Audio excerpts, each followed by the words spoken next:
আসসালামু আলাইকুম সুপ্রিয় শিক্ষার্থীবৃন্দ, আশা করি সবাই ভালো আছেন। আজকে বাংলা সাহিত্যের 1 নম্বর লেকচার শুরু করতে যাচ্ছি।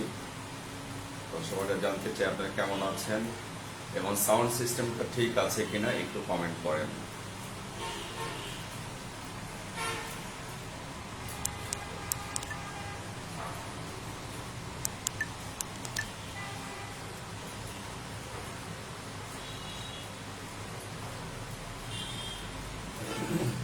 কমেন্ট করেন তো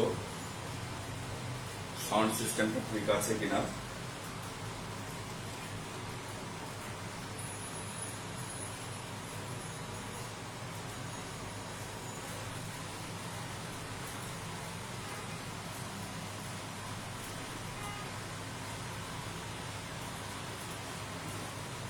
আজকে বাংলা সাহিত্যের 1 নম্বর লেকচারে আমরা পড়ব বাংলা সাহিত্যের প্রাচীন যুগ ও চর্যাপদ।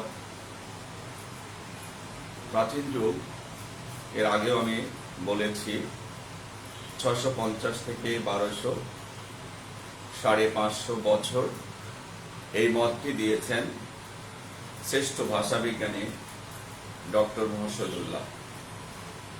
আর তার সঙ্গে ডক্টর সুনীতি কুমার চট্টোপাধ্যায় সহ অধিকাংশ ভাষা বিজ্ঞানী ভিন্ন মত পোষণ করেছেন যে 950 থেকে 1200, 250 বছর বাংলা সাহিত্যের প্রাচীন যুগ। এই পার্থক্যটার কারণ কি?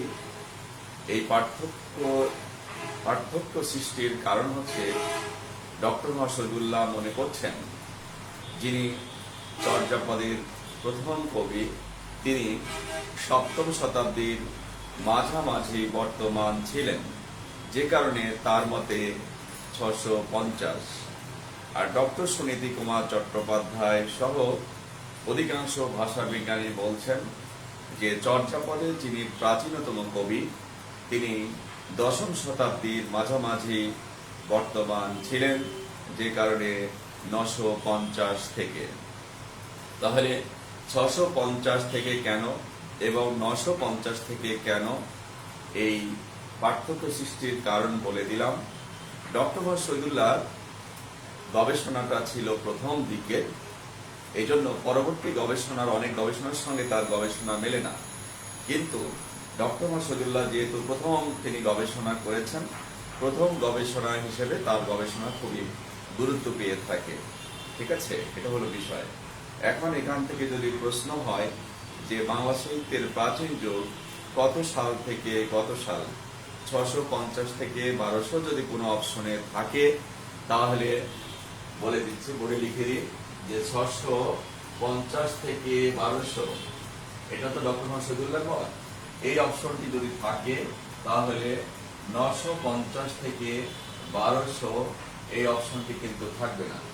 ঠিক আছে, তাহলে এটা হচ্ছে ডক্টর সুনীতি কুমার চট্টোপাধ্যায় সহ অধিকাংশ ভাষাবিজ্ঞানী, আর ডক্টর শহীদুল্লাহর মতে এটা, ডক্টর সুনীতি কুমার চট্টোপাধ্যায়ের মতে নিচেরটা। আর একটা কথা মনে রাখতে হবে যে 950 এটি কিন্তু 10ম শতাব্দী, এটা কিন্তু 10ম শতাব্দী, আর 650 এটা হচ্ছে 7ম শতাব্দী, 7ম শতাব্দী। আর এটা হচ্ছে কত শতাব্দী? দ্বাদশ শতাব্দী, দ্বাদশ শতাব্দী। এটা কত শতাব্দী? এটাও কিন্তু দ্বাদশ শতাব্দী। তাহলে 1200 হচ্ছে দ্বাদশ শতাব্দী।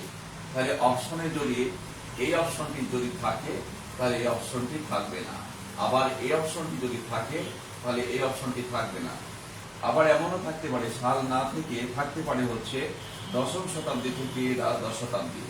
এই অপশনটি যদি থাকে তাহলে আবার এই 7ম শতাব্দী থেকে দ্বাদশ শতাব্দী এই অপশনটি কিন্তু থাকবে না। ঠিক আছে, নিশ্চয়ই আমি বোঝাতে পেরেছি। এখন আরেকটি বিষয় আপনাদের বোঝায় যে এই অন্ধকার যুগের যে 150 বছর আছে, এইটা যোগ করেও কিন্তু প্রাচীন যুগের সময়কালটা থাকতে পারে, কখনো কখনো থাকতে পারে আর কি। যাক, সেখানে আমরা যেতে চাচ্ছি না। আমরা সরাসরি এখন চর্যাপদে প্রবেশ করব। বাংলা সাহিত্যের একমাত্র প্রাচীন নিদর্শন হচ্ছে চর্যাপদ।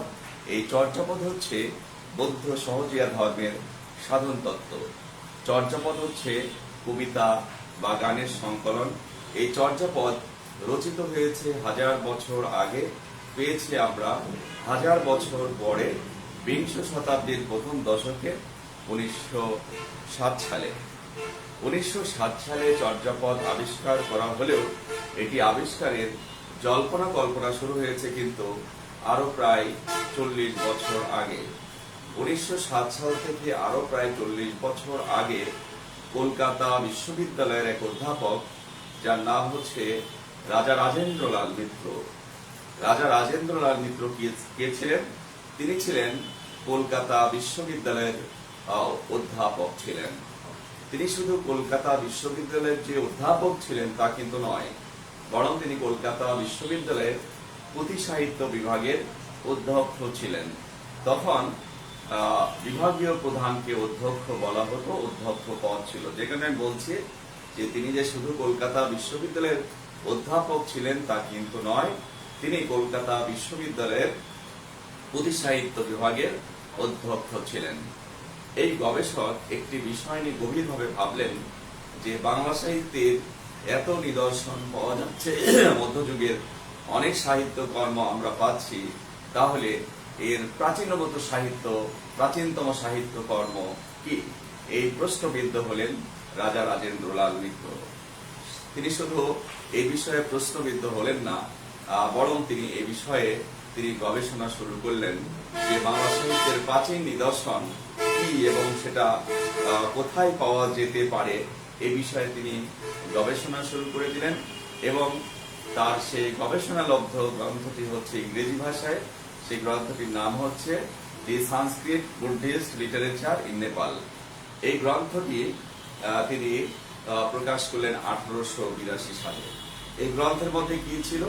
এই গ্রন্থের মধ্যে ছিল যে বাংলা সাহিত্যের প্রাচীন নিদর্শনের পরিচয় এবং সেসব নিদর্শন কোথায় থাকতে পারে সেসব কথা এখানে ছিল।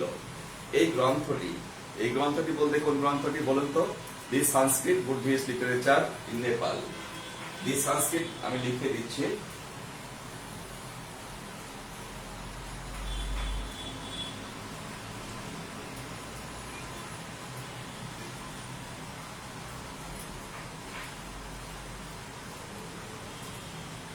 The Sanskrit Buddhist literature in Nepal.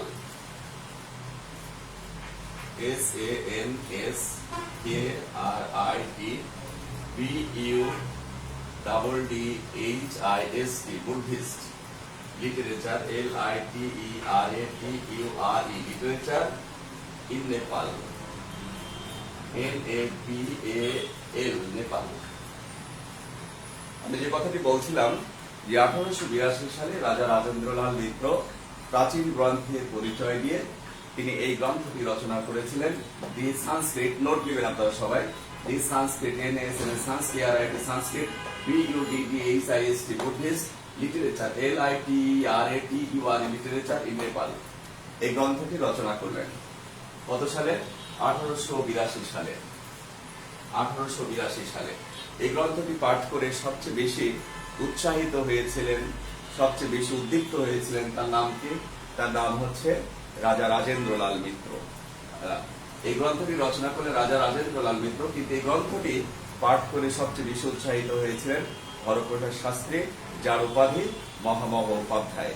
আমি আবারও বলছি, এই গ্রন্থটি 1882 সালে যখন প্রকাশিত হলো তখন এই গ্রন্থটি পাঠ করে সবচেয়ে বেশি উৎসাহিত হয়েছিলেন হরপ্রসাদ শাস্ত্রী, যার উপাধি মহামহোপাধ্যায়, যিনি পরবর্তীকালে 1921 সালে যখন ঢাকা বিশ্ববিদ্যালয় প্রতিষ্ঠিত হলো এবং ঢাকা বিশ্ববিদ্যালয়ে যে বাংলা ভাষা সাহিত্য বিভাগ খোলা হলো, সেই বাংলা ভাষা সাহিত্য বিভাগের প্রথম প্রতিষ্ঠাতা চেয়ারম্যান ছিলেন এই হরপ্রসাদ শাস্ত্রী, যার উপাধি আমি বলেছি মহামহোপাধ্যায়। তিনি এই গ্রন্থটি পড়ে উৎসাহিত হলেন এবং উদ্দীপ্ত হলেন এবং তিনি পুঁথি সাহিত্য আবিষ্কারের নেশায় তিনি চলে গেলেন, বা অন্য কোনো কারণেও হতে পারে তিনি গেলেন নেপালে। নেপালের ওয়াইল্ড লাইব্রেরি তথা রাজগ্রন্থাগার থেকে 1907 সালে তিনি একসঙ্গে 4টি গ্রন্থ আবিষ্কার করেছিলেন। তার একটি ছিল চর্যাপদ, বাকি 3টি ছিল অপভ্রংশ ভাষায় রচিত সরপাদের দোহা, কৃষ্ণপাদের দোহা, ডাকার নদ। এই 4টি গ্রন্থ আবিষ্কার করে তিনি চলে এলেন কলকাতায়। সঙ্গে সঙ্গে প্রকাশ করলেন না, প্রকাশ করলেন 1916 সালে কলকাতার বঙ্গীয় সাহিত্য পরিষদ থেকে। তখন এই 4টি গ্রন্থে, অর্থাৎ কোন 4টি গ্রন্থ? চর্যাপদ, সরপাদের দোহা, কৃষ্ণপাদের দোহা, ডাকার নদ। এই 4টি গ্রন্থ একসাথে প্রকাশিত হল 1916 সালে কলকাতার বঙ্গীয় সাহিত্য পরিষদ থেকে। তখন এই 4টি গ্রন্থের একসঙ্গে নাম দেয়া হলো হাজার বছরের পুরনো বাংলা ভাষায় বৌদ্ধ গান ও দোহা। এটি প্রকাশিত হলে, এই 4টি গ্রন্থ একসঙ্গে প্রকাশিত হলে চর্যাপদ নিয়ে বিতর্কে ঝড় উঠে গেল। পালি সাহিত্যের পণ্ডিতরা দাবি করলেন এটি তাদের ভাষার প্রাচীন নিদর্শন। সংস্কৃত সাহিত্যের পণ্ডিতরা দাবি করলেন এটি তাদের ভাষার প্রাচীন নিদর্শন। মারাঠি ভাষার পণ্ডিতরা দাবি করলেন এই চর্যাপদ তাদের ভাষার প্রাচীন নিদর্শন। এভাবে সেদিন এই উপমহাদেশের বিভিন্ন ভাষার গবেষক এই চর্যাপদকে তাদের নিজেদের নিজ ভাষার আদি নিদর্শন হিসেবে দাবি করেছিলেন। এইসব দাবি যিনি মিথ্যা প্রমাণ করলেন তিনি হচ্ছেন ডক্টর সুনীতি কুমার চট্টোপাধ্যায়। তিনি 1926 সালে তার সেই বিখ্যাত গ্রন্থ দি origin and development of Bengali language গ্রন্থে চর্যাপদের ভাষাতত্ত্ব বিষয় নিয়ে গবেষণা করলেন এবং প্রমাণ করে ছাড়লেন চর্যাপদ বাংলা সাহিত্যের প্রাচীন নিদর্শন। 1927 সালে ডক্টর মোহাম্মদ শহীদুল্লাহ প্রমাণ করলেন চর্যাপদ বাংলা সাহিত্যের প্রাচীন। চর্যাপদের প্রেক্ষাপট নিয়ে কথা বলছিলাম। এখান থেকে কি কি কোশ্চেন হতে পারে সেগুলো আমি বলবো এবং প্রয়োজনীয় তথ্যগুলো লিখে দেব।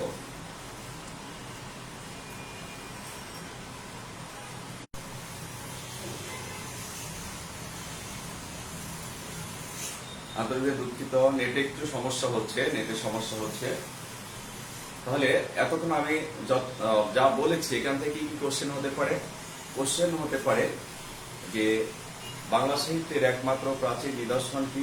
চর্যাপদ। প্রশ্ন হতে পারে চর্যাপদ 1907 সালে আবিষ্কার করা হলেও এটি আবিষ্কারের আসলে জল্পনা কল্পনা শুরু হয়েছিল কত বছর আগে? 40 বছর, 50 বছর, 60 বছর, 100 বছর আগে? 40 বছর আগে। প্রশ্ন হতে পারে যে রাজা রাজেন্দ্রলাল মিত্র কোন বিশ্ববিদ্যালয়ের অধ্যাপক ছিলেন? কলকাতা বিশ্ববিদ্যালয়ের অধ্যাপক ছিলেন। প্রশ্ন হতে পারে তিনি প্রাচীন পুঁথি সাহিত্য নিয়ে বা চর্যাপদ নিয়ে ইংরেজি ভাষায় যে গ্রন্থটি রচনা করেছিলেন সেই গ্রন্থটির নাম কি? সেই গ্রন্থটির নাম হচ্ছে দি সংস্কৃত বুদ্ধিস্ট লিটারেচার ইন নেপাল। প্রশ্ন হতে পারে এই দি সংস্কৃত বুদ্ধিস্ট লিটারেচার ইন নেপাল গ্রন্থটি কত সালে প্রকাশিত হয়? উত্তর হচ্ছে 1882 সালে প্রকাশিত হয়। প্রশ্ন হতে পারে সর্বপ্রথম এই গ্রন্থটি পাঠ করে সবচেয়ে বেশি উৎসাহিত হয়েছিলেন কে? হরপ্রসাদ শাস্ত্রী। প্রশ্ন হতে পারে হরপ্রসাদ শাস্ত্রীর উপাধি কি ছিল? মহামহোপাধ্যায়। উপাধি কি ছিল? মহামহোপাধ্যায়। সুপ্রিয় শিক্ষার্থীবৃন্দ, ভিডিওটা যেহেতু এখানে থাকবে এই জন্য আপনারা পরবর্তীতে দেখে নিতে পারবেন। যতটুকু পারেন নোট নিয়ে নেন, ঠিক আছে? সম্পূর্ণ দেখাতে গেলে ক্লাস খুব বেশি বেড়ে যাবে, এই জন্য আমি খুব স্লো বলছি, আপনারা মাঝে মধ্যে নোট নিয়ে নেবেন। হ্যাঁ, এবং রিভিউ করে দিয়েছি, সেকেন্ড টাইমও তো আমি বলে দিচ্ছি, এই জন্য লিখতে সমস্যা হওয়ার কথা না। যে কথা বলছিলাম যে দি সংস্কৃত বুদ্ধিস্ট লিটারেচার ইন নেপাল গ্রন্থটি পাঠ করে সবচেয়ে বেশি উৎসাহিত হয়েছিলেন কি? হরপ্রসাদ শাস্ত্রী। এই হরপ্রসাদ শাস্ত্রীর উপাধি কি? মহামহোপাধ্যায়। তারপর প্রশ্ন হতে পারে যে তিনি কত সালে নেপালে গমন করেন? 1907 সালে নেপালে গমন করেন। অবশ্য এ বিষয়ে দুটো মতামত আছে যে 1907 সালের আগে তিনি আরেকবার গিয়েছিলেন, কেউ বলেছেন আরো 2বার তিনি গিয়েছিলেন। তবে এখানে যে সালটি মোস্ট ইম্পর্টেন্ট সেটা হচ্ছে 1907 সাল। 1907 সালে তিনি চর্যাপদ আবিষ্কার করেছিলেন। প্রশ্ন হতে পারে চর্যাপদ কোথা থেকে আবিষ্কার করা হয়েছিল? নেপাল থেকে আবিষ্কার করা হয়েছিল। প্রশ্ন হতে পারে নেপালের কোন লাইব্রেরি থেকে আবিষ্কার করা হয়েছিল? নেপালের রয়্যাল লাইব্রেরি থেকে আবিষ্কার করা হয়েছিল। প্রশ্ন হতে পারে চর্যাপদের সঙ্গে আর কয়টি গ্রন্থ আবিষ্কার করা হয়েছিল? 3টি গ্রন্থ আবিষ্কার করা হয়েছিল। 3টি গ্রন্থ আবিষ্কার করা হয়েছিল। সেই 3টি গ্রন্থের নাম কি? সর্বপদের দোহা লিখে দিচ্ছি আমি।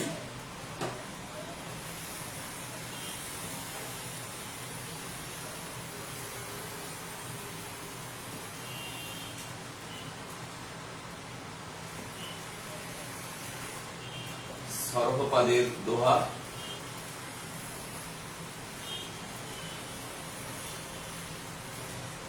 কৃষ্ণপাদের দোহা, ডাকার নল।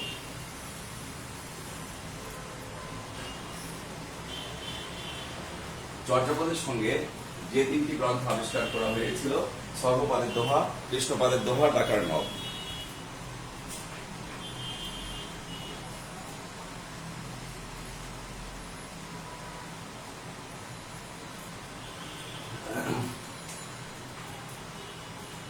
মাইক্রোফোনটাতে একটু প্রবলেম আছে, মাইক্রোফোন পরে আমি ইউজ করবো। হ্যাঁ, একটু প্রবলেম হচ্ছে।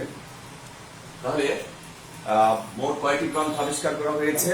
4টি গ্রন্থ আবিষ্কার করা হলো, এই 3টি, আর এর সাথে হচ্ছে আরেকটা হচ্ছে কি চর্যাপদ, বলছি বারবার চর্যাপদ। ঠিক আছে, এই 4টি গ্রন্থ আবিষ্কার করা হয়েছিল।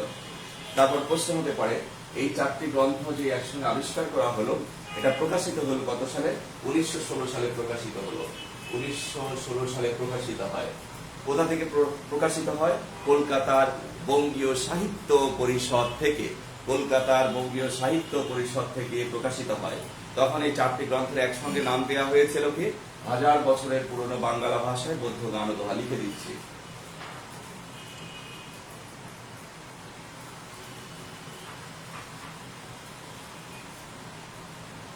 তখন এই 4টি গ্রন্থের একসঙ্গে নাম দেওয়া হয়েছিল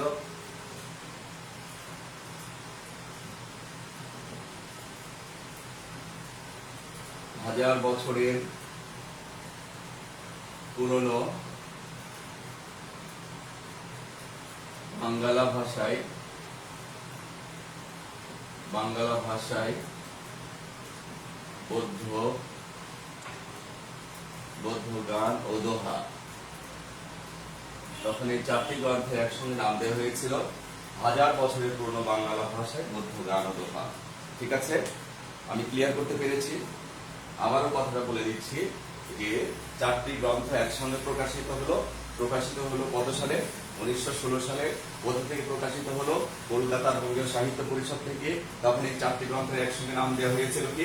1000 বছরের পুরনো বাংলা ভাষায় বৌদ্ধ গান ও দোহা।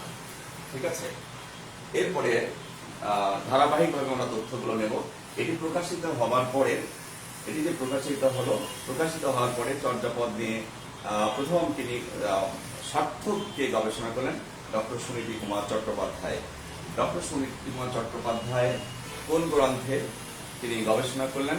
সেই গ্রন্থের নাম হচ্ছে দি origin and development of Bengali language. আমি লিখে দিচ্ছি।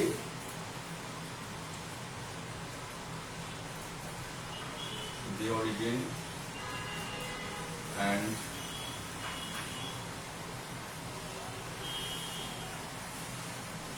the original development of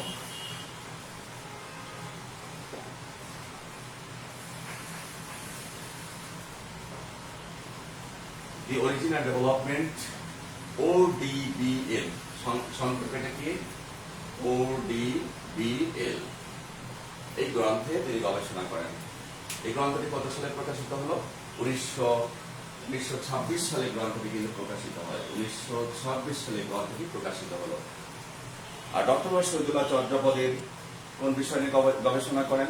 ধর্মতত্ত্ব বিষয় নিয়ে গবেষণা করেন। কত সালে গবেষণা করেন? 1927 সালে। 1927 সালে গবেষণা করেন। ডক্টর শহীদুল্লাহ গবেষণা করেন 1927 সালে। ঠিক হচ্ছে? আমি এতক্ষণ যে তথ্যগুলো বলেছি আমরা একবার রিভিউ করে মুখস্থ করে দিয়ে এক্ষুনি আমরা শিখে ফেলবো। ঠিক আছে, এতক্ষণ যা পড়েছি সেটা আমার সাথে সাথে খুব মনোযোগ দিয়ে শুনতে হবে। রিভিউ করে দিচ্ছি। এতক্ষণ যে কথাগুলো বলেছি কত প্রশ্ন থাকতে পারে দেখেন। যদি প্রশ্ন হয় বাংলা সাহিত্যের প্রাচীন যুগ কত সাল থেকে কত সাল? 650 থেকে 1200। এই মতটি কে দিয়েছেন? শ্রেষ্ঠ ভাষা বিজ্ঞানী ডক্টর শহীদুল্লাহ। ডক্টর সুনীতি কুমার চট্টোপাধ্যায় মধ্যে বাংলা সাহিত্যের প্রাচীন যুগ কত সাল থেকে কত সাল? 950 থেকে 1200, 250 বছর। বাংলা সাহিত্যের একমাত্র প্রাচীন নিদর্শন কি? চর্যাপদ। চর্যাপদ আবিষ্কার হয়েছে কত সালে? 1916 সালে। এটি আবিষ্কারের কল্পনা শুরু হয় কত বছর আগে থেকে? আরো প্রায় 40 বছর আগে থেকে। রাজা রাজেন্দ্রলাল মিত্র কোন বিশ্ববিদ্যালয়ের অধ্যাপক ছিলেন? কলকাতা বিশ্ববিদ্যালয়ের অধ্যাপক ছিলেন। তিনি কোন বিভাগের অধ্যক্ষ ছিলেন? পুঁথি সাহিত্য বিভাগের অধ্যক্ষ ছিলেন। প্রশ্ন হতে পারে যে দি সংস্কৃত বুদ্ধিস্ট লিটারেচার ইন নেপাল গ্রন্থটি কে রচনা করেন? রাজা রাজেন্দ্রলাল মিত্র।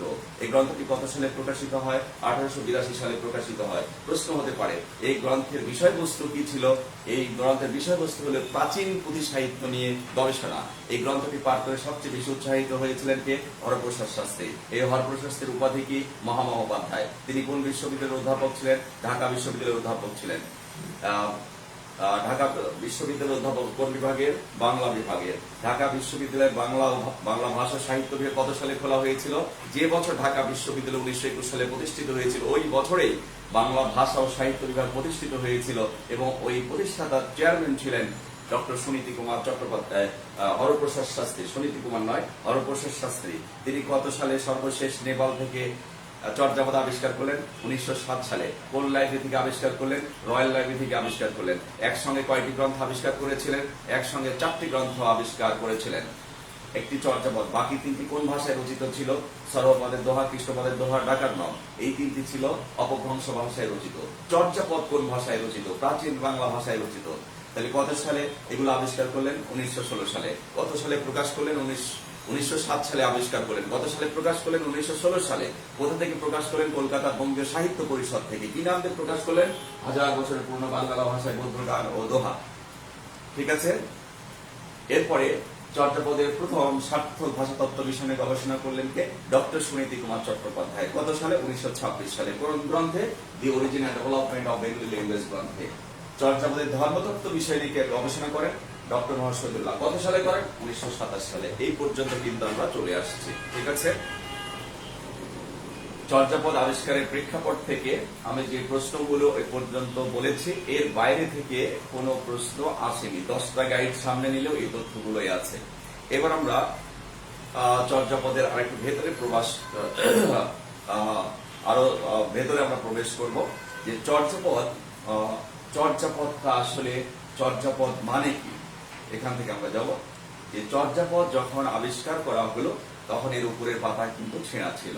ছেঁড়া থাকার কারণে সেদিন এই গ্রন্থটির নাম কিন্তু জানা গেল না। কথা কিন্তু বুঝতে হবে। চর্যাপদ যখন আবিষ্কার করা হলো তখন এর উপরের পাতা ছেঁড়া ছিল। ছেঁড়া থাকার কারণে সেদিন এই গ্রন্থটির নাম জানা গেল না। কিন্তু এই গ্রন্থের ভেতর থেকে একটা চিরকুট বেরিয়ে পড়লো। সেই চিরকুটে অনেক বড় একটা নাম লেখা ছিল। সেই বর্ণ কেউ কিন্তু চেনে না, সেদিন কারো জানা ছিল না। ডক্টর মহসদুল্লাহ গবেষণা করে তিনি প্রথম সেই পাঠোদ্ধার করলেন। সাহিত্যে পাঠোদ্ধার বলে কিন্তু একটি কথা আছে। পাঠোদ্ধার হচ্ছে যে প্রাচীন কিছু সাহিত্য কিছু অপরিচিত বর্ণে বা লিপিতে যে লেখা থাকে সেগুলো পরবর্তীকালে দেখা যাচ্ছে কেউ এগুলো পড়তে পারছে না। তখন পাঠোদ্ধারের একটা পদ্ধতি আছে যে আজকের যে বর্ণ, এই বর্ণের আগে কোন বর্ণ ছিল, তারপরে তার আগে কোন বর্ণ ছিল, তার আগে কোন বর্ণ ছিল, এইভাবে একটা গবেষণা করে পাঠোদ্ধার করা হয়। তো ডক্টর মহসদুল্লাহ প্রথম পাঠোদ্ধার করলেন। তিনি পাঠোদ্ধার করে তিনি প্রথম চর্যাপদের নাম দিলেন কি? আশ্চর্য চর্যাচয়।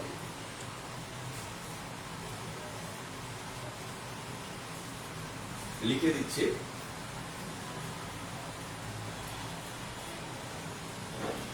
চর্যাপদের নামটি কিভাবে হলো? আশ্চর্য চর্যাচয়। ডক্টর মহসদুল্লাহ নাম দিলেন কি? আশ্চর্য চর্যাচয়। কোন কোন গবেষক বললেন যে না, তা হবে না। কোন গবেষক বললেন এটি হবে হচ্ছে চর্যাচর্য বিনিশ্চয়। চর্যাচর্য বিনিশ্চয়। চর্যাচর্য বিনিশ্চয়। এটি চর্যাচর্য বিনিশ্চয়। কোন গবেষক বললেন যেটি নাম হবে চর্যাশ্চর্য বিনিশ্চয়। চর্যাশ্চর্য বিনিশ্চয়। কোন গবেষক বললেন চর্যা গীতিকোষ।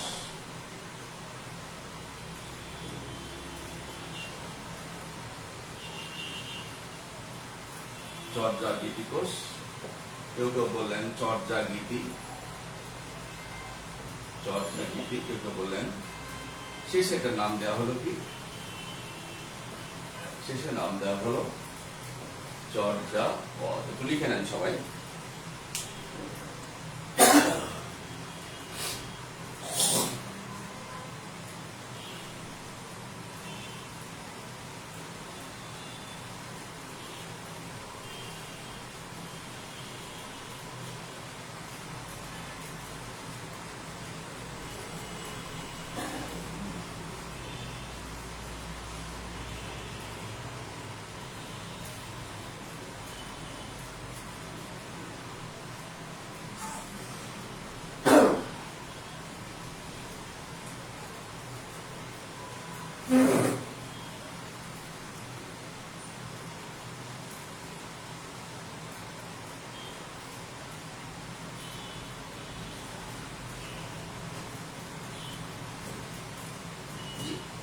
এখন আসুন তাহলে চর্যাপদের নামকরণ নিয়ে কথা বলছি। যে চর্যাপদ যখন আবিষ্কার করা হলো তখন এর উপরের পাতা ছেঁড়া ছিল। পাতা ছেঁড়া থাকার কারণে সেদিন গ্রন্থটির নাম জানা গেল না। সেই গ্রন্থ থেকে একটা চিরকুট বেরিয়ে এলো। ডক্টর মোহাম্মদুল্লাহ সেখান থেকে পাঠোদ্ধার করলেন এবং তিনি ফার্স্ট বললেন এটির নাম হবে আশ্চর্য চর্যাচয়। কেউ সেটি পাঠোদ্ধার করে বললেন এটি হবে চর্যাশ্চর্য বিনিশ্চয়। কেউ বললেন চর্যাচর্য বিনিশ্চয়, চর্যাশ্চর্য বিনিশ্চয়, চর্যা গীতিকোষ, চর্যা গীতি। সেটাই এখানে আমরা দেখতে পাচ্ছি যে এই যে এখান থেকে মূল যে চর্যা, সেই শব্দটি কিন্তু সব জায়গায় চর্যা শব্দটি কিন্তু আছে। সেটা নিয়ে এটার শেষে নাম দেওয়া হলো চর্যাপদ। কেন দেওয়া হলো? চর্যা শব্দের অর্থ হলো চর্যাপদের, চর্যা মানে হচ্ছে আচরণ, চর্যা মানে সাধনা। যেহেতু চর্যাপদে বৌদ্ধ সহজিয়া ধর্মের আচরণের কথা ছিল, সাধনার কথা ছিল, এই জন্য শেষ পর্যন্ত এই নামটি কিন্তু দেওয়া হলো। ঠিক আছে? প্রশ্ন অনেক সময় এসে থাকে যে চর্যাপদের প্রথম নামকরণ কে করেছেন? ডক্টর মোহাম্মদুল্লাহ। হ্যাঁ, ডক্টর মোহাম্মদুল্লাহ চর্যাপদের নাম করেছেন, কিন্তু তিনি নামটি কিন্তু আশ্চর্য চর্যাচয় বলেছেন। ঠিক আছে? আর অন্য গবেষকরা এভাবে এই নামগুলো দিয়েছেন। চর্যাচর্য বিনিশ্চয় হচ্ছে কোনটি আচরণীয় এবং কোনটি আচরণীয় নয়। তবে এখানে একটু আক্ষরিক অর্থটা হচ্ছে যে আশ্চর্য চর্যাচয়, মানে এমন চর্যাচয় সেটা যেন আশ্চর্যজনক। চর্যাচর্য বিনিশ্চয়, এই চর্যাচর্য সম্পর্কে বিশেষভাবে নিশ্চিত হওয়া গেল। আর চর্যাশ্চর্য বিনিশ্চয়, যে এটা আশ্চর্য চর্যাচয় এবং সেটি নিশ্চিত। চর্যা গীতিকোষ, চর্যা গীতি, আমরা বুঝতেই পারছি। এভাবে এর আক্ষরিক অর্থ রয়েছে। ঠিক আছে? তাহলে এখান থেকে প্রশ্ন হতে পারে যে চর্যাপদের কে প্রথম নামকরণ করেছেন? ডক্টর মোহাম্মদুল্লাহ, তিনি এই নামটি দিয়েছেন। আরো যে সমস্ত নাম আছে সেগুলোতে গেল। এরপরে চর্যা পদে চর্যা শব্দের অর্থ কি? সাধনা।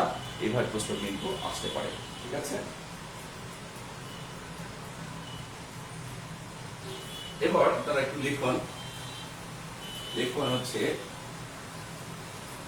চর্যাপদ হচ্ছে বৌদ্ধ সহজিয়া ধর্মের সাধন তত্ত্ব। এই বাক্যটা লিখে রাখেন সবাই। চর্যাপদ হচ্ছে বৌদ্ধ সহজিয়া ধর্মের সাধন তত্ত্ব।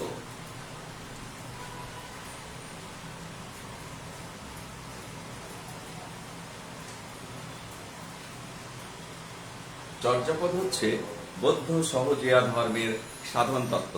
আবার নিচে স্টার দিয়ে লেখেন চর্যাপদ হচ্ছে কবিতা বা গানের সংকলন। চর্যাপদ হচ্ছে কবিতা বা গানের সংকলন। এই দুটো বাক্য লেখেন সবাই।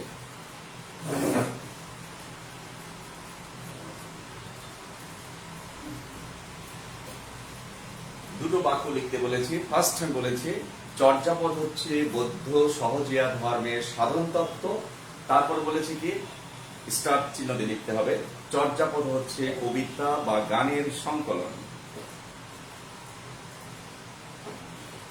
নিশ্চয় লিখতে পেরেছেন। এবার নিচে আলাদা প্যারা করে স্টার চিহ্ন দিয়ে লেখেন যদিও চর্যাপদ বৌদ্ধ সহজিয়া ধর্মের সাধন তত্ত্ব, লিখতে হবে যদিও চর্যাপদ বৌদ্ধ সহজিয়া ধর্মের সাধন তত্ত্ব,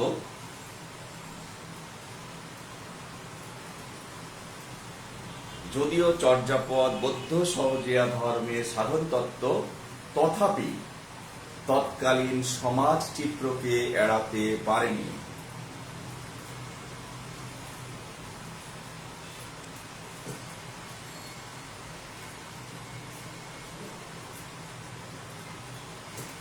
তথাপি তৎকালীন সমাজ চিত্রকে এড়াতে পারেনি।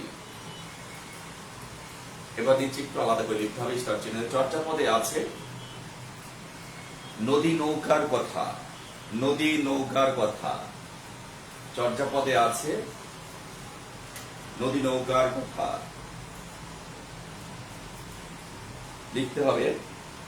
আছে বেদে দলের কথা,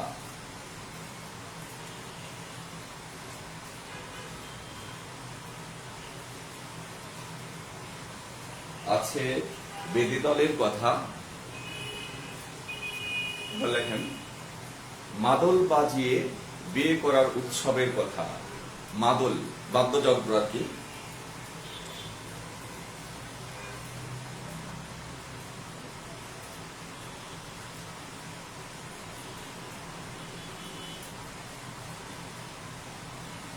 মাদল বাজিয়ে বিয়ে উৎসবের কথা।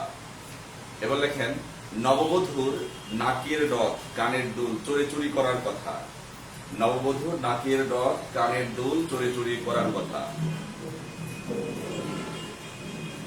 এরপর লেখেন ভাতের অভাবের কথা, ভাতের অভাবের কথা।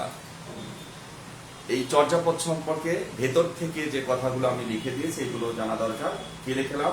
প্রথমে বলেছি চর্যাপদ হচ্ছে বৌদ্ধ সহজিয়া ধর্মের সাধন তত্ত্ব। তারপর স্টার চিহ্নে লিখেছেন চর্যাপদ হচ্ছে কবিতা বা গানের সংকলন। তারপর লিখলেন আপনার কি যে যদিও চর্যাপদ বৌদ্ধ সহজিয়া ধর্মের সাধন তত্ত্ব, তথাপি তৎকালীন সমাজ চিত্রকে এড়াতে পারেনি। চর্যাপদে আছে নদী নৌকার কথা, বেদী দলের কথা, মাদল বাজিয়ে বিয়ে করার উৎসবের কথা, নববধূর নাকের নথ কানের দুল চুরি করে নিয়ে গেছে সেসব কথা। ওকে, এবার আসুন চর্যাপদের পদ সংখ্যা। চর্যাপদের পদ সংখ্যা। চর্যাপদে কতগুলো পদ আছে সে বিষয়ে চর্যাপদের পদ সংখ্যা। আসুন চর্যাপদের মোট কতটি পদ আছে। চর্যাপদ যখন আবিষ্কার করা হলো, এই গ্রন্থে যে শুধু উপরের পাতা ছেঁড়া ছিল তা কিন্তু নয়, গ্রন্থটির ভেতরের পাতাও কিন্তু ছেঁড়া ছিল। ফলে আমরা সেগুলো সেই চর্যাপদ থেকে সব পদ কিন্তু পাইনি। অধিকাংশ গবেষকই বলেছেন যে চর্যাপদের মোট 51টি পদ ছিল। 51টি পদ ছিল। ডক্টর শহীদুল্লাহর মতে 50টি পদ ছিল। 46টি, 46.5টি। এখানে আসুন, চর্যাপদে মোট 51টি পদ ছিল। ডক্টর শহীদুল্লাহর মতে 50টি পদ ছিল। উদ্ধারের সময় পাতা ছেঁড়া থাকার কারণে সবগুলো পদ উদ্ধার করা সম্ভব হয়নি। 46টি পূর্ণাঙ্গ পদ এবং একটি পদের অংশবিশেষ মোট 46.5টি পদ উদ্ধার করা সম্ভব হয়েছে। আসুন, যদি প্রশ্ন হয় যে চর্যাপদে মোট কতটি পদ ছিল, সঠিক উত্তর 51টি পদ ছিল। যদি প্রশ্ন হয় ডক্টর শহীদুল্লাহর মধ্যে চর্যাপদের পদের সংখ্যা কতটি ছিল, 50টি ছিল। যদি প্রশ্ন হয় চর্যাপদের মোট কতটি পদ উদ্ধার করা সম্ভব হয়েছে, 46.5টি। যদি প্রশ্ন হয় চর্যাপদের মোট পূর্ণাঙ্গ পদ কতগুলো আবিষ্কার করা হয়, তাহলে 46টি। আর যদি মোট কথা আসে তাহলে 46.5টি। আমি আবারও ক্লিয়ার করে দিচ্ছি। যদি প্রশ্ন হয় সাধারণভাবে যে চর্যাপদের মোট কতটি পদ ছিল, 51 হবে। ঠিক আছে, 50, 51 দুটোই যদি অপশনে থাকে তাহলে 51 হবে। আর যদি মেনশন করা থাকে যে ডক্টর শহীদুল্লাহর মধ্যে কতটি পদ ছিল, তাহলে 50টি হবে। যদি প্রশ্ন হয় চর্যাপদের মোট কতটি পদ উদ্ধার করা সম্ভব হয়েছিল, তাহলে 46.5টি। আর পূর্ণাঙ্গ পদ কতটি আবিষ্কার করা হয়েছিল, 46। ঠিক আছে, এবার যাব আমরা চর্যাপদের কবির সংখ্যা।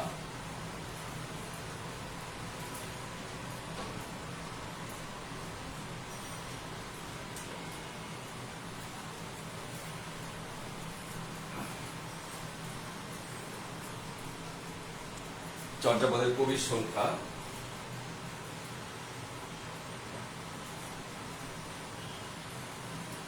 সংখ্যা বা পদকর্তার সংখ্যা। কবির সংখ্যা হতে পারে পদকর্তার সংখ্যা, কবির সংখ্যা বা পদকর্তার সংখ্যা। চর্যাপদের কবির সংখ্যা বা পদকর্তার সংখ্যা। চর্যাপদে মোট 24 জন কবির নাম আছে। এই 24 জন কবির মধ্যে একজন কবির পদ পাওয়া যায়নি।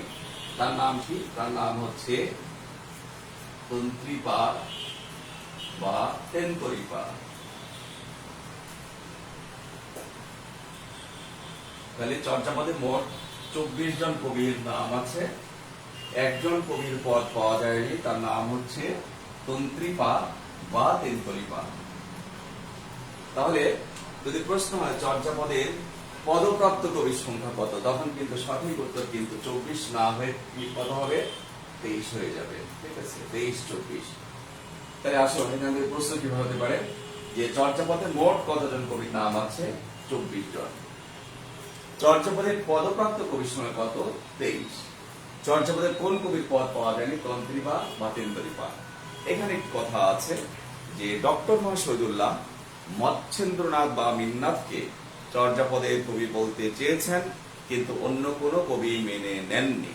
তাহলে ডক্টর মোহাম্মদ শহীদুল্লাহ এই মতটি যদি মেনে নেওয়া হয়, তাহলে চর্যাপদের কবির সংখ্যা দাঁড়াবে কিন্তু 25। লিখে দিচ্ছি, মৎস্যেন্দ্রনাথ বা মিন্নাথ।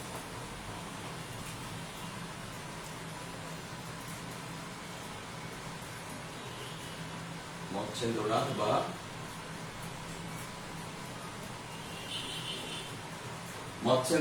বা মিন্নাথ।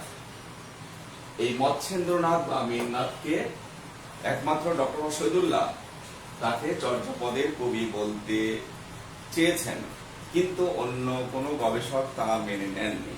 এখন ডক্টর মোহাম্মদ শহীদুল্লাহ কেন বললেন আর অন্য গবেষকরা কেন মেনে নিলেন না, সেটা একটা বিষয়। ডক্টর মোহাম্মদ শহীদুল্লাহ গবেষণা করতে যে দেখলেন যে চর্যাপদের মধ্যে যেসব টিকা ছিল, টিকা শব্দের অর্থ হচ্ছে ব্যাখ্যা, যেসব টিকা ছিল ওই টিকার মধ্যে 6 নম্বর একটা টিকা আছে, কহেন্ত গুরু পরমার্থর বাট কর্ম কুরঙ্গ সমাধিক বাট কমল মধুসুপ্রিয় ধোকেন ভমর। এই যে 6 নম্বর যে টিকা আছে, এই 6 নম্বর টিকার মাঝে তিনি লক্ষ্য করলেন যে মৎস্যেন্দ্রনাথের নাম আছে। তখন তিনি ভাবলেন যে এই মৎস্যেন্দ্রনাথ বা মিন্নাথ চর্যাপদের কবি হতে পারেন। এই ভেবে তিনি চর্যাপদের কবি বলে তিনি এটা চালিয়ে দিলেন। চর্যাপদের কবির সংখ্যা 25 হয়ে গেল। কিন্তু পরবর্তীকালে গবেষকরা বললেন যে মৎস্যেন্দ্রনাথ বা মিন্নাথের নামটা টিকা বা ব্যাখ্যার মধ্যে পাওয়া যাচ্ছে, চর্যাপদে তার যেহেতু কোনো পদ নেই, চর্যাপদ রচনা করেছেন তার তথ্য প্রমাণ সেরকম আমাদের হাতে নেই, যে কারণে মৎস্যেন্দ্রনাথ বা মিন্নাথ যে চর্যাপদের কবি তা আমরা মেনে নিতে পারছি না। ঠিক আছে, তাহলে এখন আসুন যে প্রশ্নগুলো এখন কিভাবে হতে পারে। এই চর্যাপদের যে কবির সংখ্যা নিয়ে কিভাবে তাহলে প্রশ্ন হতে পারে, আরেকবার আমি রিভিউ করে দিচ্ছি যে চর্যাপদে মোট কতজন পদকর্তার নাম আছে বা কবির নাম আছে, যেভাবে প্রশ্ন হোক 24 জন কবির নাম হবে আসলে কথা। যদি সাধারণভাবে প্রশ্ন হয় যে চর্যাপদে কতজন কবির নাম আছে, 23 24 25 আছে, 26 আছে, তাহলে অবশ্যই 24 জন দিলেন, তাহলে এখানে সার্বজনীন। হ্যাঁ, যদি প্রশ্নটা এমন হয়ে যায় যে চর্যাপদের পদপ্রাপ্ত কবির সংখ্যা কত, তাহলে কিন্তু 23। আবার যদি প্রশ্ন হয় চর্যাপদের কোন কবির কোন পদ পাওয়া যায়নি, তাহলে তন্ত্রীপাদ বা তেন্তরিপাদ। ডক্টর মোহাম্মদ শহীদুল্লাহর মধ্যে চর্যাপদের কবির সংখ্যা তাহলে 25 হবে। ডক্টর মোহাম্মদ শহীদুল্লাহ কাকে চর্যাপদের কবি বললেও অন্য কোন গবেষক তাকে মেনে নেননি, তখন মৎস্যেন্দ্রনাথ বা মিন্নাথ। কথা ক্লিয়ার কিনা? সবাই একটু কমেন্টস করেন তো, আমি যে চর্যাপদের কবির সংখ্যা নিয়ে কথা বললাম এটা বুঝতে পেরেছেন কিনা।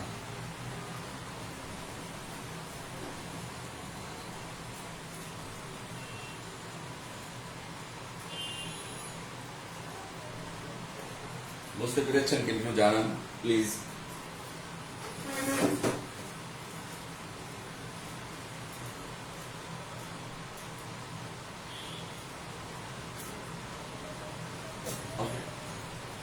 এবার আমরা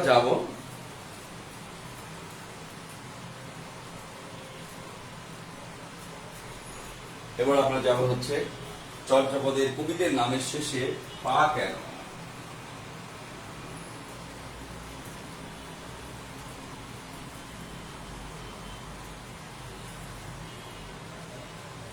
চর্যাপদের সব কবির নামের শেষে পা কথা উল্লেখ আছে, কেন তাদের নামের শেষে পা? আসলে পা শব্দটি কিভাবে এসেছে এটা নিয়ে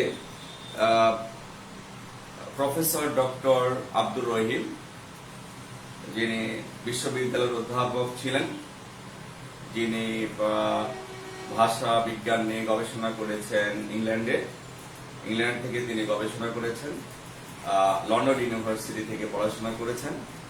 তিনি এই পা শব্দটি কিভাবে এসেছেন তিনি সরাসরি বলেছেন, তার মুখ থেকে শোনা। সেটি হচ্ছে তিনি বলেছেন এটা আসলে প্রথমে ছিল হচ্ছে পদ, তারপরে তিনি বলছেন এই পদটা হয়েছে হচ্ছে আলো, তারপরে কি হয়েছে, তারপর হলো হচ্ছে পা। পদ শব্দের অর্থ কি? পদ শব্দের অর্থ হচ্ছে, যদি ব্যাকরণে জিজ্ঞেস করি পদ, সবাই বলেন যে বাক্যের অন্তর্গত এক একটি শব্দকে, এক একটি অর্থবোধক শব্দকে পদ বলে।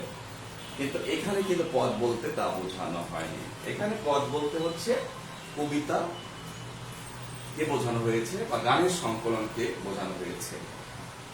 তো এই শব্দটি এইভাবে পরিবর্তন হয়েছে।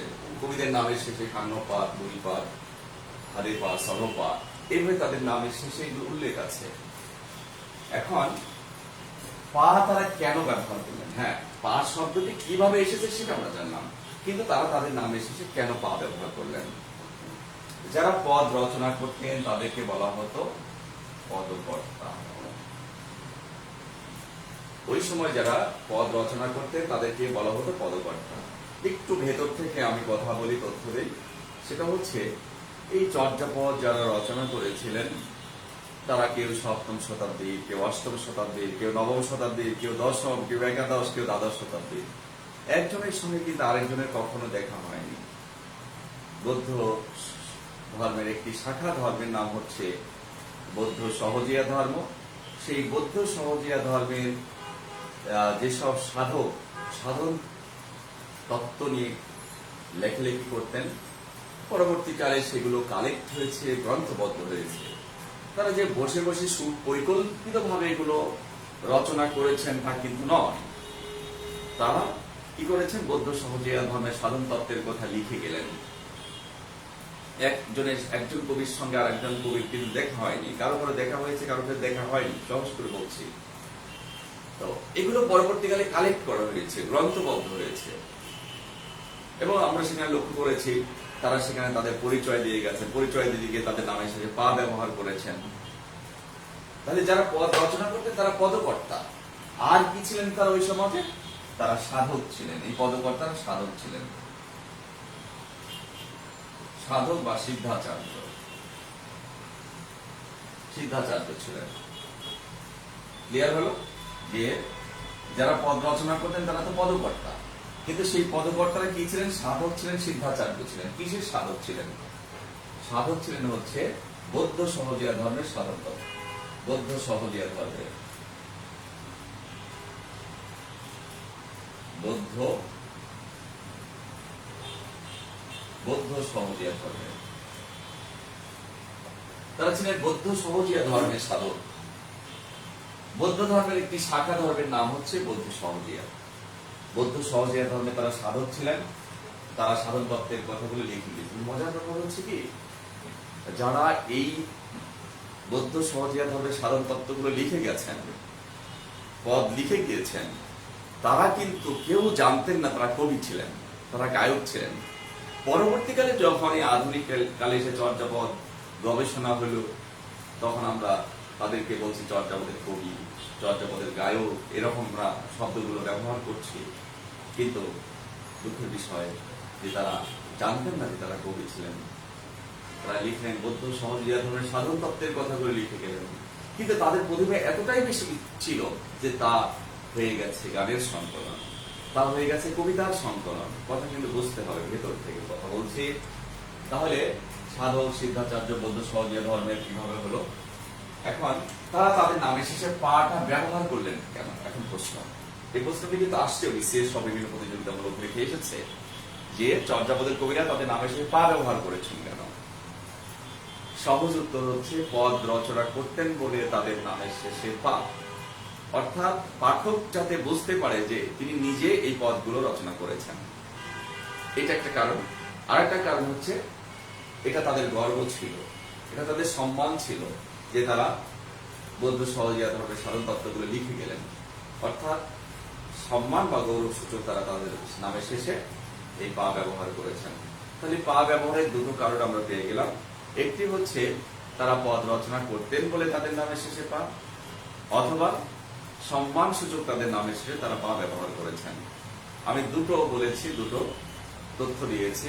অপশনে প্রথমটা যদি থাকে দ্বিতীয়টা থাকবে না, আর দ্বিতীয়টা যদি থাকে বা শেষেরটা যদি থাকে আগেরটা কিন্তু থাকবে না। নিশ্চয়ই ক্লিয়ার করতে পেরেছি? ওকে। চর্যাপদের কবিদের নামের শেষে পা কেন, পা কিভাবে ব্যবহার করা হলো, এখান থেকে কিভাবে কোশ্চেন করে ক্লিয়ার করে দিয়েছি।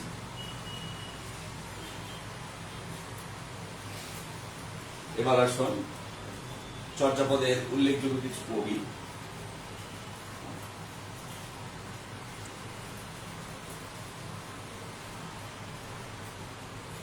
চর্যাপদের উল্লেখযোগ্য কিছু কবির নাম লেখেন।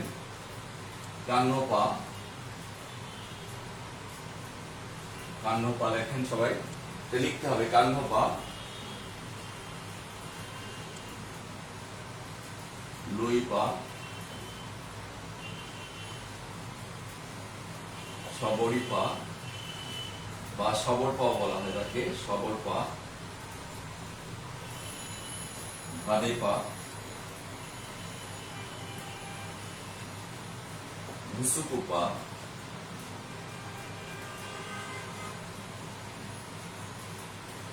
লাড়িদন্ডিপা,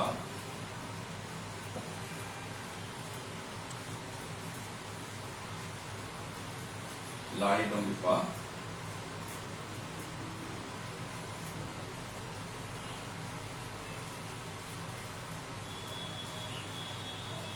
কুম্বলাম্বরপা,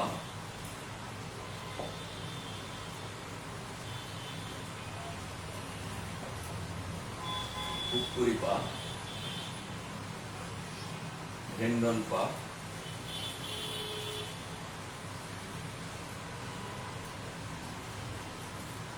ভেন্ডনপা। 24 জন পদকর্তার মধ্যে কয়েকজন পদকর্তার নাম আমি লিখেছি। কান্নপা, লুইপা, সবরিপা বা সবরপা, ভাদেপা, ভুসুকুপা, লাড়িডম্বিপা, কুম্বলাম্বর পা, কুকুরিপা, ভেন্ডনপা। এখান থেকে কিছু তথ্য আমরা নেব। প্রথমে আমরা কান্নপা সম্পর্কে লিখব। কান্নপা হচ্ছে চর্যাপদের অন্যতম কবি। তিনি সবচেয়ে বেশি পদ রচয়িতা। তার রচিত পদের সংখ্যা 13টি, উদ্ধার করা সম্ভব হয়েছে 12টি। তার রচিত 24 নম্বর পদ উদ্ধার করা সম্ভব হয়নি। এই তথ্যগুলো জানা দরকার। এখন কান্নপা সম্পর্কে যদি আমরা পড়াতে যাই, একটি ক্লাসে কিন্তু শেষ করা যাবে না। অন্তত এতটুকু তথ্য আমরা নিয়ে রাখতে পারি যে কান্নপা চর্যাপদের অন্যতম একজন কবি ছিলেন। তিনি সবচেয়ে বেশি পদ রচনা করেছেন।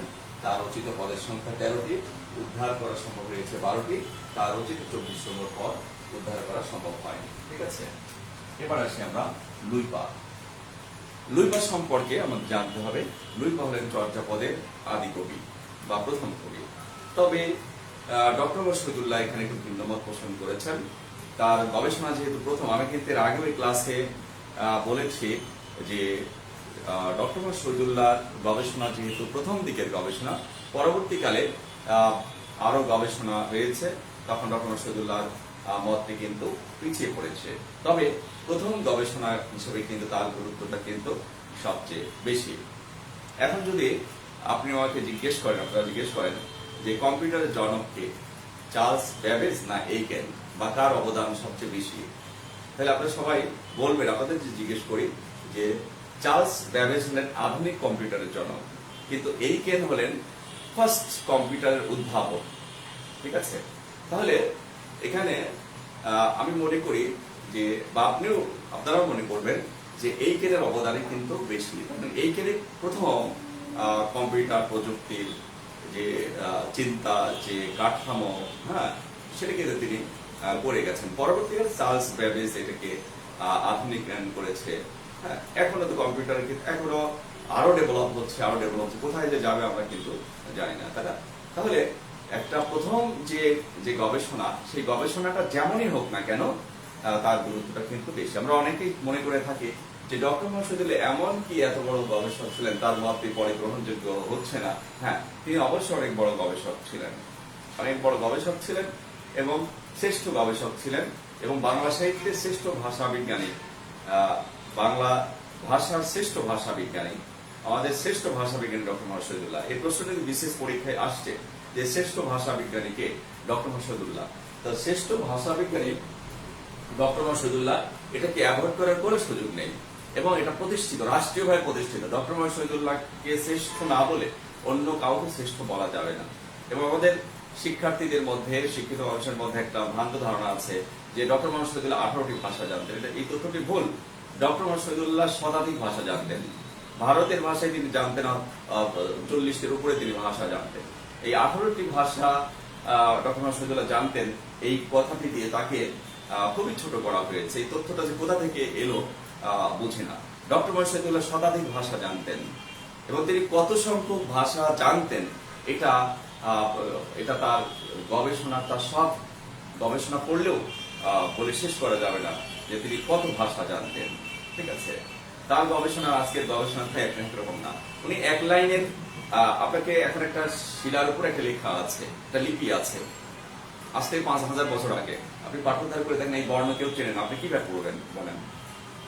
এখন এইটার গবেষণা যে আজকের বর্ণ কেমন ছিল, তার আগের বর্ণ কেমন ছিল, তার আগের বর্ণ কেমন ছিল, কত রকম সিকোয়েন্স মিলিয়ে সেখান থেকে পাঠোদ্ধার করা এত কি সহজ বিষয়?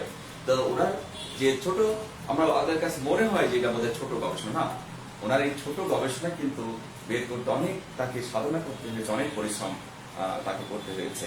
এই জন্য আমরা কখনো এটা কিন্তু মাথার মধ্যে নেব না যে ডক্টর মোহাম্মদ শহীদুল্লাহ তার মতামতকে পরবর্তীতে গ্রহণ করা হচ্ছে না। হ্যাঁ, গবেষণার আপডেট হচ্ছে, সেখানে গ্রহণযোগ্য নাও হতে পারে। আজকের একটা গবেষণা হচ্ছে, সেটা 100 বছর পরে গ্রহণযোগ্য নাও হতে পারে। এটা শুধু বাংলা ভাষা সাহিত্যের ক্ষেত্রে না, চিকিৎসা বিজ্ঞান বা সকল ক্ষেত্রেই তো গবেষণা পরিবর্তন হচ্ছে। এই জন্য ডক্টর মোহাম্মদ শহীদুল্লাহকে কোনোভাবেই ছোট করে দেখার সুযোগ নেই, বরং তিনি অধিকাংশ গবেষণার ক্ষেত্রে প্রথম যে অবদান রেখেছেন, বাংলা সাহিত্যে তিনি, বাংলা ভাষা সাহিত্যে তিনি আমাদের কাছে অমর হয়ে আছেন, তিনি শ্রেষ্ঠ। যে কথা বলছিলাম যে লুইপা এবং সবরিপা, লুইপা চর্যাপদের আদি কবি। ডক্টর মোহাম্মদ শহীদুল্লাহ সবরিপার কথা বলেছেন, তবে যদি দুটোই থাকে তাহলে আমি লুইপার নামটি লিখে বলবো। অনেকেই বলেন যে লুইপার পদ, চর্যাপদের যে বই আছে সেখানে প্রথম 1 নম্বর পদে আছে, এই জন্য তিনি আদি কবি। এই তথ্যটি সঠিক নয়। ঠিক আছে, তাহলে লুইপা চর্যাপদের আদি কবি, তার রচিত পদের সংখ্যা হচ্ছে দুটি পদ রচনা করেছেন। এবার আসেন সবরিপা। সবরিপা চর্যাপদের অন্যতম কবি, তিনি 3টি পদ রচনা করেছেন। সবরিপা সম্পর্কে কিছু কথা আছে। সবরিপা সম্পর্কে একটা ঐতিহাসিক তথ্য আমাদের হাতে আছে যে তিনি ভাগীরথী নদীর তীরে বসবাস করতেন, আর ভাগীরথী নদী প্রবাহিত হয়েছে ভারত থেকে বাংলার মাঝে। তিনি যদি বাংলার অঞ্চলের ভাগীরথী নদীর তীরে বসবাস করেন তাহলে তিনি বাঙালি হবেন, আর ওপারে বসবাস করলে তিনি অবাঙালি হবেন।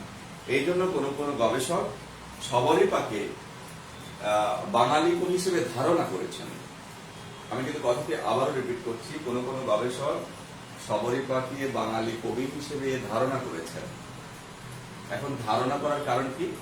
তার সম্পর্কে একটি ঐতিহাসিক তথ্য আছে যে তিনি ভাগীরথী নদীর তীরে বসবাস করতেন, আর ভাগীরথী নদী প্রবাহিত হয়েছে ভারত থেকে বাংলার মাঝে। তিনি যদি বাংলার অঞ্চলে ভাগীরথী নদীর তীরে বসবাস করেন তাহলে তিনি বাঙালি, আর ওপারে যদি তিনি বসবাস করেন তাহলে অবাঙালি। অর্থাৎ তার বাঙালি হওয়ার সম্ভাবনা যতটুকু, না হওয়ার সম্ভাবনা ততটুকু, যে কারণে গবেষকগণ তাকে বাঙালি হিসেবে ধারণা করেছেন। এখন এই সবরিপাকে আর ঘুসুকু পাকে তোমরা তুলনামূলক করব। ঘুসুকু পাকে সকল গবেষক চর্যাপদের বাঙালি কবি বলেছেন, এবং নিশ্চিতভাবে তিনি বাঙালি কবি। তার একটা তথ্য রয়েছে তার রচিত পদে, তিনি নিজেকে বাঙালি হিসেবে দাবি করেছেন। তার রচিত পদের সংখ্যা হচ্ছে 8টি। এখন আপনাদের সামনে একটা বিষয় ক্লিয়ার হয়ে গেল যে চর্যাপদের 24 জন কবির মাঝে একমাত্র ভুসুকুপাকে আমরা নিশ্চিতভাবে বাঙালি কবি বলতে পারছি, আর শবরীপাকে আমরা বাঙালি কবি হিসেবে ধারণা করছি। তাহলে বাকিরা কি বাঙালি কবি নন? প্রশ্ন হতে পারে। বাঙালি হওয়ার জন্য দুটি শর্ত আছে, এক হচ্ছে তার মুখের ভাষা লাগবে, আরেক হচ্ছে তার ভূখণ্ড লাগবে। ভূখণ্ড আছে কিন্তু ভাষা নেই, তাহলে বাঙালি হতে পারবে না। আবার মুখের ভাষা আছে বাংলা, কিন্তু ভূখণ্ড বাংলার অঞ্চলের নয়, তাহলে সে বাঙালি হতে পারবে না। চর্যাপদের যে বাকি যে কবিরা, এই দুইজন ছাড়া কবি, তাদের জন্মস্থান প্রকৃতপক্ষে কোথায় সেই তথ্য কিন্তু যাদের পাচ্ছি তারা অধিকাংশ বাংলার বাইরে, আবার কিছু কবির তথ্য আমরা পাচ্ছি না। এখন যাদের তথ্য পাচ্ছি বাংলার অঞ্চলের নাম, তাদেরকে তো আমরা বাঙালি করতে পারছি না। আবার যাদের তথ্য পাচ্ছি কিছুই পাচ্ছি না, যে কোন অঞ্চলে তারা আসলে বসবাস করেছেন কিছুই পাওয়া যাচ্ছে না, তাকে তো আর আন্দাজে আমরা বাঙালি বলে দিতে পারি না। কথাটা কিন্তু সূক্ষ্ম বুঝতে হবে। আমি আবারও রিপিট করছি কথাটা বোঝার জন্য। সেটি হচ্ছে ভুসুকুপা নিজেকে পরিচয় দিয়েছেন তিনি বাঙালি, এই জন্য তাকে আমরা বাঙালি বলছি। আর শবরীপার ব্যাপারে আমরা প্রুভ করেছি তাকে বাঙালি কবি হিসেবে ধারণা করেছি। বাকিদেরকে আমরা বাঙালি কবি বলতে পারছি না। কেন না পারার কারণ হচ্ছে বাঙালি হওয়ার জন্য দুটো শর্ত, তার ভূখণ্ড লাগবে বাংলার অঞ্চলে এবং তার মুখের ভাষা লাগবে। যেসব কবির আমরা পরিচয় পাচ্ছি তারা বাংলার অঞ্চলের নয়, তাহলে তো আমরা তাকে বাঙালি বলতে পারছি না। আবার কিছু কবি আছেন তাদের আসলে বসবাস কোথায় ছিল সেটা জানাই যাচ্ছে না, তাদেরকে আন্দাজে আমরা বাঙালি বলতে পারবো না। তাহলে আমাদের সামনে ক্লিয়ার হয়ে গেল যে বাঙালি হতে হলে মুখের ভাষা লাগে, ভূখণ্ড লাগে। যেমন আমাদের মুখের ভাষা বাংলা, আমরা বাংলার অঞ্চলে বসবাস করি, আমরা বাঙালি। আচ্ছা, আমরা বাঙালি এবং বাংলাদেশি কেন? আমরা 1,47,570 বর্গ কিলোমিটারে আমরা বসবাস করি, এদেশের নাগরিক। এজন্য আমরা বাঙালি এবং বাঙালি। কিন্তু ওপারে যারা বসবাস করে বাংলার অঞ্চলে, কলকাতায় যারা বসবাস করছে, পশ্চিমবঙ্গে যারা বসবাস করছে, তাদেরকে আমরা বাঙালি বলতে পারছি না। তাহলে বাঙালি বাংলাদেশি আমরা বুঝতে পারলাম। এবং কেন ভুসুকুপাকে নিশ্চিতভাবে বাঙালি কবি বলেছে, আর কেন শবরীপাকে বাঙালি কবি হিসেবে ধারণা করেছে, অন্যদের কেন আমরা বাঙালি বলতে পারছি না, সেই সব বিষয় নিশ্চয়ই ক্লিয়ার হয়েছে। এখন আসুন, এই ভুসুকুপা রচিত পদের সংখ্যা কিন্তু 8টি। পদ সংখ্যা রচনার দিক থেকে এই কবি হতে সেকেন্ড। তাহলে সবচেয়ে বেশি পদ রচনা করেছেন কান্নপা, আর পদসংখ্যা রচনার দ্বিতীয় হচ্ছে ভুসুকুপা। ঠিক আছে, এবার আমরা আরো কিছু তথ্য এখান থেকে নেব। সব কবি সম্পর্কে তো বলা সম্ভব না। কুক্কুরিপা সম্পর্কে কি ধারণা নেই। কুক্কুরিপা রচিত পদের সংখ্যা 3টি। এই কবি তাকে গবেষকগণ মহিলা কবি হিসেবে ধারণা করেছেন কিন্তু নিশ্চিত না। কেন ধারণা করেছেন? যে তার রচিত পদে আমরা পাই যে দিনের বেলায় যখন কাক কাকা ডাকে তখন সে ভীত হয়, সন্ত্রস্ত হয়। যখন সন্ধ্যা নামে, রাত ঘনিয়ে আসে, তখন সে অভিসারে যায়। গবেষকগণ মনে করেন এই ঢং বা এই স্টাইল একমাত্র নারীর ছাড়া আর কারো নয়, এই জন্য তাকে মহিলা কবি হিসেবে ধারণা করা হয়েছে। নিশ্চয় বোঝাতে পেরেছি। তার রচিত পদের সংখ্যা 3টি। এবার আসুন ঢেনডনপা। ঢেনডনপা চর্যাপদের অন্যতম কবি। তার একটি পদ আমরা পেয়েছি। তার রচিত পদে দরিদ্র জনগোষ্ঠীর পরিচয় পাওয়া যায়। এটা প্রশ্ন, কিন্তু ভেতরের প্রশ্ন, যে চর্যাপদের কোন কবির পদে দরিদ্র জনগোষ্ঠীর পরিচয় পাওয়া যায়? এই ঢেনডনপা। তিনি চমৎকার লিখেছেন, কালো তো মোর ঘর, না হি পরবেশী, হাঁড়িতে ভাত না হি নীতি আবেশী। দুটো লাইন আমি লিখে দিচ্ছি। তার রচিত পদের মাঝে এই দুটো লাইন আছে। চর্যাপদে কোন কবির পদে দরিদ্র জনগোষ্ঠীর পরিচয় পাওয়া যায়? ঢেনডনপা। কালো তো মোর ঘর, নাহি পরবেশী, বানান ডক্টর শহীদুল্লাহর মতো মূর্ধন্য স আছে এখানে, পরবেশী। কিন্তু আধুনিক কালে আবার তালবস্য দিয়ে কিন্তু লেখা হচ্ছে, তাহলে তো বলবো নাহি পরবেশী হাড়িতে ভাত নাহি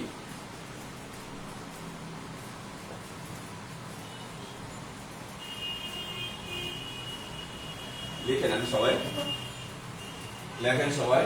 তাহলে তো মোর ঘর নাহি পরবেশী হাড়িতে ভাত নাহি নীতি অবেশী। এই দুটো লাইন কে রচনা করেছেন? এই যে ঢেন্ডুরপা রচনা করেছেন। অর্থ কি? তাহলে তো মোর ঘর, টিলার উপর আমার ঘর, নাহি পরবেশী, আমার কোনো প্রতিবেশী নেই। হাঁড়িতে ভাত নাহি, হাঁড়িতে ভাত নাই, হাঁড়িতে ভাত নাহি, হাঁড়িতে ভাত নাই, নীতি আবেশী, প্রতিদিন আমি না খেয়ে থাকি। আবার বলছে, তাহলে তো মোর ঘর, টিলার উপর আমার ঘর, নাহি পরবেশী, আমার কোনো প্রতিবেশী নেই। হাঁড়িতে ভাত নাহি, হাঁড়িতে আমার ভাত নেই, নীতি আবেশী। আবেশী শব্দের অর্থ হচ্ছে না খেয়ে থাকা। এখন এই আবেশী শব্দের দুটো অর্থ হতে পারে, একটা হচ্ছে অভুক্ত থাকা, আবার আরেকটা অর্থ হতে পারে বন্ধু, বন্ধু অর্থ হতে পারে। আবেশী শব্দের দুটো অর্থ হতে পারে, অভুক্ত থাকা অথবা বন্ধু, দুটো অর্থ হতে পারে। যদি আবেশী শব্দের অর্থ হয় অভুক্ত থাকা, না খেয়ে থাকা, তখন এই দুটো লাইনের অর্থ হবে ক্লাসিক, যে টিলার উপরে আমার ঘর, আমার কোনো প্রতিবেশী নেই, আমার হাড়িতে ভাত নেই, আমি না খেয়ে থাকি, এটা হচ্ছে ক্লাসিক অর্থ। আর আবেশী শব্দের অর্থ যদি বন্ধু হয়, তখন এর অর্থ রোমান্টিক, যে টিলার উপর অপূর্ব সুন্দরী এক নারী বসবাস করে, তার কোনো প্রতিবেশী নেই, তার হাঁড়িতে ভাত নেয়, বন্ধুরা ভালো করেই জানে, তারপরে ভাত খাওয়ার নাম দিয়ে তারা প্রতিনিয়ত সেখানে যাচ্ছে, টিলার উপরে যাচ্ছে, এটা হচ্ছে রোমান্টিক অর্থ। ঠিক আছে? তাহলে এখান থেকে কি প্রশ্ন হতে পারে, যে চর্যাপদে ঢেন্ডুরপা রচিত পদের সংখ্যা কয়টি? একটি। প্রশ্ন হতে পারে যে চর্যাপদের কোন কবির পদে দরিদ্র জনগোষ্ঠীর পরিচয় পাওয়া যায়? ঢেন্ডুরপা। আবার এই দুটো লাইন তুলে দিয়ে বলতে পারে এই দুটো পদ কে রচনা করেছেন। ঠিক আছে, আমি আপনাদের পড়িয়ে যাচ্ছি, নোট দেবো আপনাদের, সেখানে আরো কিছু তথ্য আসবে। ক্লাসে তো সব তথ্য দেওয়া সম্ভব না, তারপর চেষ্টা করি যে পরীক্ষায় যা আসবে, আসার মতো যে যা, তা এই ক্লাস থেকেই পাওয়া যায়। তারপরেও অনেক সময় রিস্ক হয়ে যায়, এই জন্য ক্লাসে যা পড়াচ্ছি তার বাইরে থেকে কিছু তথ্য সমৃদ্ধ নোট দিয়ে দেব। ঠিক আছে? আর গতকালকে আপনার বইয়ের কথা বলেছিলেন, আমার আগের যে লেখা বইটি ছিল বাংলা অনুসন্ধান বইটা, সেটা আপডেট হচ্ছে দুর্মর সিরিজের মধ্যে। এই বইটা আমি লিখে দিয়েছি, যে বিশেষ দুর্মর, বইটার নাম লিখে দিই, নাম হলো দুর্মর বাংলা সাহিত্য ব্যাকরণ, বাংলা সাহিত্য ও ব্যাকরণ, বাংলা সাহিত্য ব্যাকরণ। এখান থেকে কিন্তু অনেক তথ্য পাওয়া যাবে। ঠিক আছে? দুর্মরের বাংলা, এটা পূর্ণাঙ্গ একটা বই, কোনো চটি বই কিন্তু না। বাংলা সাহিত্য ব্যাকরণ, এটা পূর্ণাঙ্গ একটি বই। ঠিক আছে? এটা আপনার কালেক্ট করতে পারেন। ওকে, গতকালকে সেমিনার অনেকে জিজ্ঞেস করেছিলেন, লিখে দিলাম। ঠিক আছে? আবারও বলছি, বাংলা অনুসন্ধান নামে যে আমার বইটা ছিল, এই বইটার আপডেট নাম হচ্ছে দুর্মর। দুর্মর সিরিজের ভেতর থেকে আমি এটা বের করেছি। তো আগের বইটা খুব চলতো, পরে চেঞ্জ করার কারণে অনেকে বুঝতে পারেনি, কিন্তু বইটা তো আমি অনেক আপডেট করে দিয়েছি। আগে যে তথ্য ছিল, ফার্স্ট যে বাংলা অনুসন্ধান নামের যে বইটা ছিল, সেটা আগে আমি আপডেট করেছি। তবে বাংলা অনুসন্ধান বইটি আবার মৌলিক বই হিসেবে আমি প্রকাশ করবো পরবর্তীতে। ঠিক আছে? এই আর কি, মৌলিক, সেখানে এই গাইড স্টাইল থাকবে না, বিভিন্ন গল্পের মাধ্যম দিয়ে, হ্যাঁ, সমস্ত মানে থিওরি ক্যারেক্টারই থাকবে, সেখানে অবজেক্টিভ থাকবে না, প্রশ্ন উত্তর থাকবে, কিন্তু অবজেক্টিভ বা নোটবেড থেকে এটা কিন্তু থাকবে না সেখানে। হ্যাঁ, সেটা যখন বের হবে তখন দিতে পারবে। আপাতত আমরা দুর্বল বাংলা সাহিত্য ব্যাকরণ বইটি পড়তে পারেন। ঠিক আছে?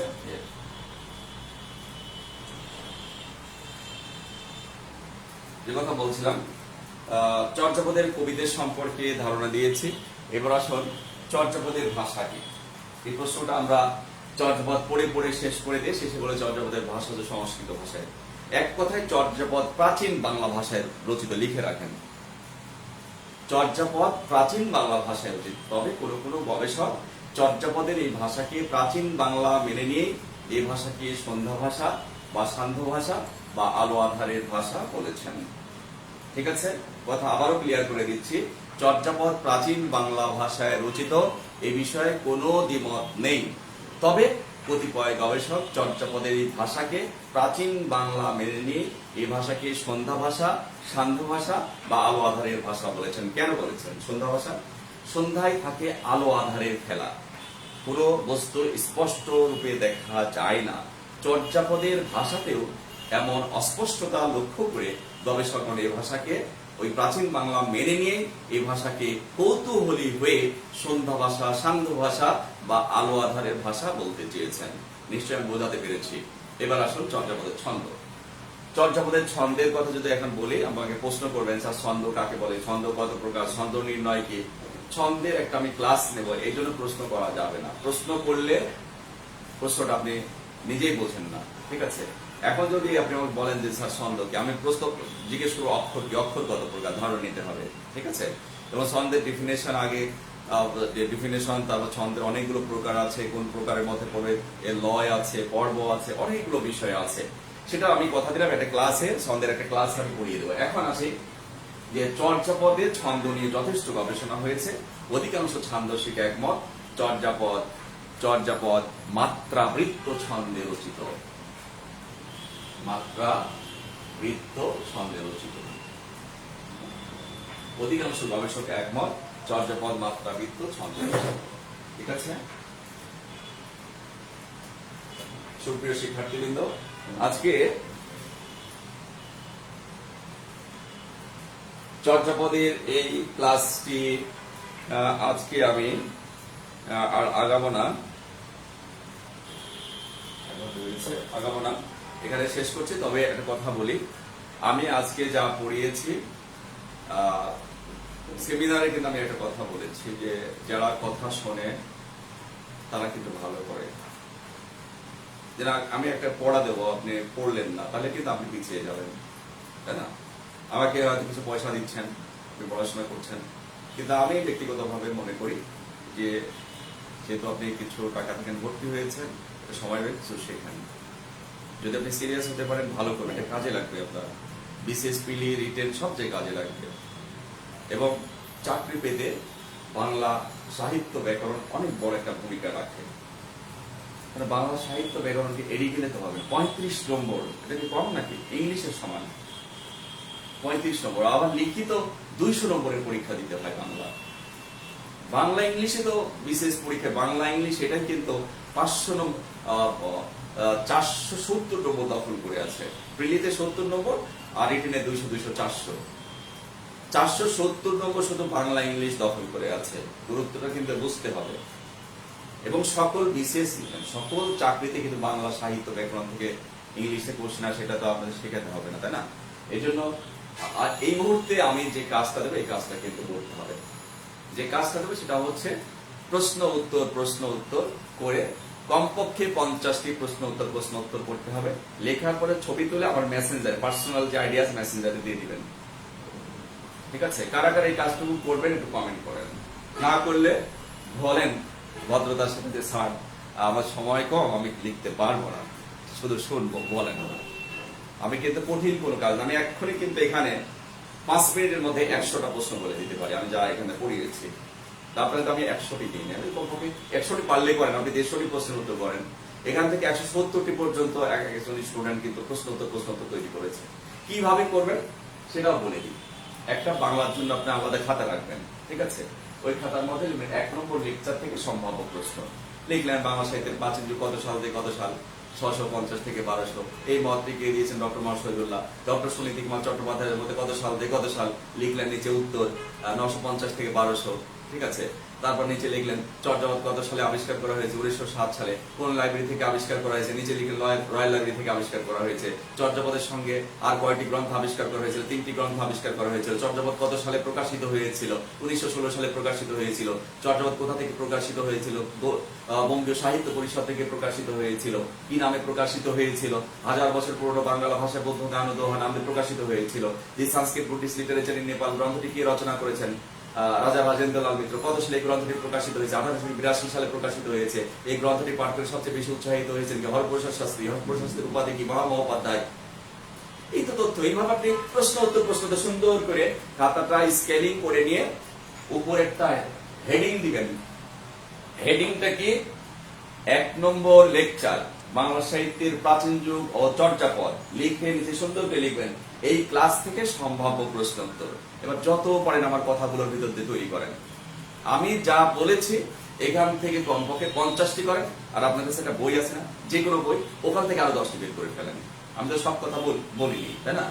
এভাবে করেন, সুন্দর করে পড়েন, তাহলে হবে কি এই পড়াটা আপনি কখনো ভুলবেন না। তাহলে আমার এই ক্লাসটা সার্থক হবে। কিভাবে সার্থক হবে? প্রশ্ন পাওয়ার সঙ্গে সঙ্গে একটা প্রশ্ন আপনি কমন পেয়ে যাবেন প্রিলিতে, এবং রিটেনে ওইখান থেকে এইগুলো শিখলে রিটেনটাও আপনি অনেকটা এগিয়ে যাবেন। এই জন্য আমি বলবো যে আমার কাছে যারা, আমি যখন থেকে পড়াই, ক্লাস 7 থেকে কিন্তু স্টুডেন্ট পড়াই আমি, ঠিক আছে? তো আমার পড়ানোর এটা হচ্ছে আমি যে যা ইনপুট করবো সেটা আউটপুটটা চাই। হ্যাঁ, কেউ যদি ভদ্রভাবে বলে দেয় যে স্যার আমি এতটুকু করবো না, তাতে আমার আপত্তি নেই, ঠিক আছে? তাকে তো আমরা বিয়ে করে দিতে পারবো না এখান থেকে, তাই না?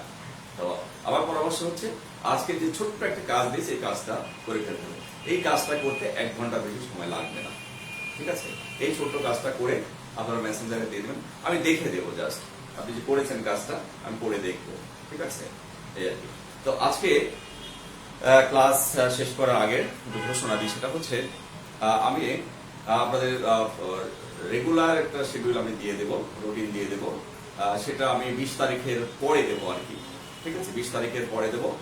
কালকে 17 তারিখ, কালকে আমি ক্লাস নেব না। 17, 18 তারিখ ক্লাস নেব না।